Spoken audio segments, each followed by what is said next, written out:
વડોદરાથી ડાયરેક્ટ અમને ભાવનગર ઉતારી દીધા અને પછી પાછા ત્યાંથી અમે ઘરે પણ નીકળી ગયા હતા અને પછી પાછો હું તૈયાર થઈને પાછો પણ નીકળી ગયો હતો ટ્રાવેલિંગ માટે આ મિત્ર સાથે. રસ્તામાં વરસાદ શરૂ હતો એટલે બધાએ ફોન કવરમાં નાખી દીધો અને પછી રસ્તામાં પ્રસાદી આપતા એટલે પેલા પી લીધું ને ભાઈ પહોંચી ગયા હતા બગદાણા. બગદાણા દર્શન કર્યા અને પછી જોયું તો આવી રીતે આરતી શરૂ થવાની હતી એટલે એટલું પબ્લિક હતું.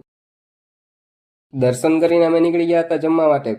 A few moments જમીને later. પછી બહાર નીકળ્યા મારા મિત્ર આવ્યું કાંક રમવાનું લીધું હતું. પછી અમે ત્યાંથી પાછા બધા મિત્રો નીકળી ગયા અને આવી ગયા હતા એક મિત્રના ઘરે કે જાવી વાડીમાં હતું. પછી ત્યાંથી પાછા નીકળી ગયા અને આવી ગયા હતા મોગલધામ ભગોડા.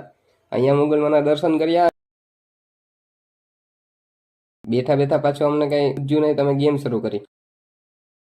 પછી અમે પાછા ત્યાંથી નીકળી ગયા અને આવી ગયા હતા મારનાથ મહાદેવનું દર્શન કરવા માટે. અહીંયા દર્શન કરીને પાછા ઉપર પણ ચડ્યા. પછી થોડી વાર પછી પાછા નીચે પણ ઉતરી ગયા અને પછી નીકળી ગયા હતા ઘર તરફ જવા માટે. તો હવે જમવાનું તો બાકી હતું, પાછું તૈયાર થઈને પાછા પણ નીકળી ગયા હતા અને આવી ગયા હતા રેસ્ટોરન્ટમાં ને અહીંયા આવીને જમી લીધું. બસ આજના માટે એટલું જ. બીજું 9 વાગે ફૂલ વિડીયો.